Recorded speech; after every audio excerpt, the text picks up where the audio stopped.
Hey, you two. I was going to share another story with y'all.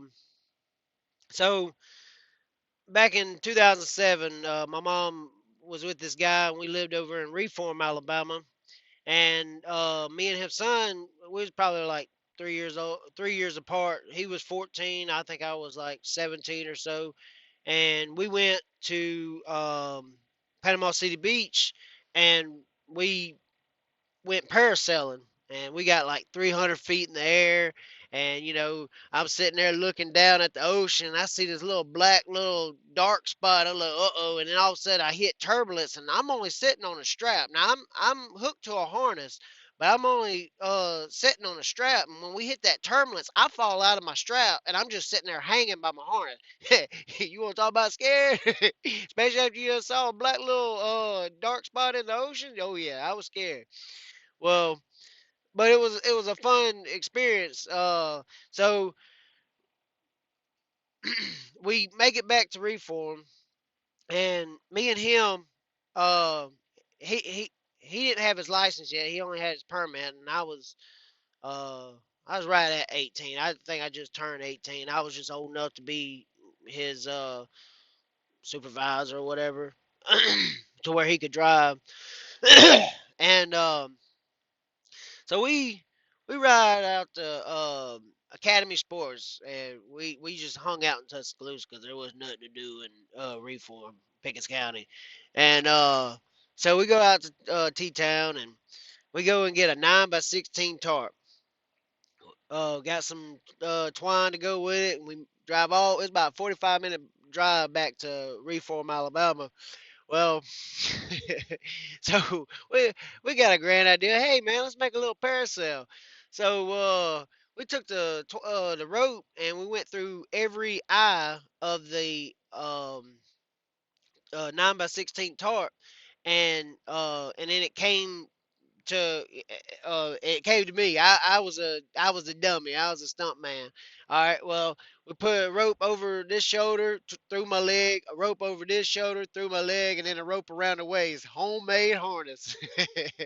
Well, we we so we had 10,000 pound logging rope going to the foiler rack, and uh, it was like a Honda Rincon 650. And then on the trailer ball, we had a rope coming from it to the 4x8 plywood. That was gonna be my little launching and landing pad, right?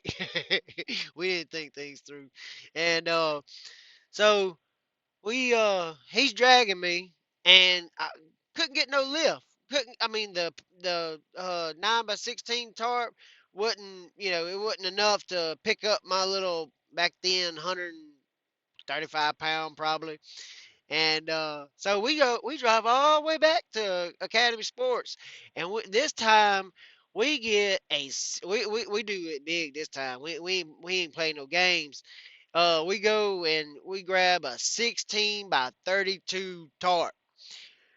We drive all the way back, boy. We were so excited we couldn't wait to hook that thing up. And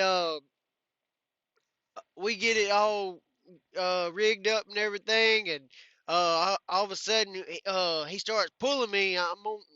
Remember, I'm on this 4x8 plywood board tied to the trailer ball and everything, and then my harness is tied to the rack of the four wheeler, and that homemade harness, and then all the we thought we had it set up.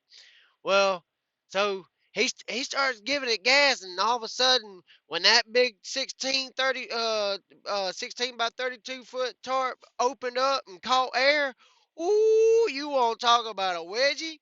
Golly, man, I'm talking about I was hurting. And I was crying, man. I was like, stop, stop. And he looked back and he gave me a grin. I said, oh heck, here we go. Man, the next thing I know, he gassed it, and I'm talking about it was hurting so bad. It hurt. I probably couldn't take a dump for a couple of days. And I mean, he didn't feel my pain like I was hurting. Well, my mom, she's sitting there washing dishes, and she got her little hummingbird feeder, and now let me give you a little layout. Uh, we lived off Old Coldwater Road, I'm sorry, we lived off Coal Fire Circle, and our backyard was Highway 82. Um, you know, if you went west on Highway 82, you end up in Columbus, Mississippi. If you go east, you end up in Reform, Alabama. And so, you know, everybody on the interstate, they saw me, us pulling this stunt and everything. Well, my mom, she's sitting there washing dishes and everything, and she's all happy and everything. She's sitting there watching a little hummingbird feeder and everything, watching a hummingbird try to get something to drink. All of a sudden, she sees, she's smiling and everything, and all of a sudden, she just sees Shane go by on the four wheeler, and she's smiling. All of a sudden, she sees this rope, she sees me. Stop! Stop! Oh man, we gave. I probably gave. Well, I gave a third of my mama's gray hair, but man, it's a wonder I'm still alive. Praise Jesus for that. But yeah, man. After we did pull that stud and everything, we got the process and everything. We was like, man, if that tarp ever was ever able to pick me up instead of drag me, if it was able to pick me up and I came up to a power line, man, I don't think I'd have the arm strength to pull myself back down. I'd be a fried some gun. But yeah, I hope y'all got a good laugh. If you liked it, just like, share, subscribe, and I try to give y'all something else to laugh about. Y'all have a good one now. Take care.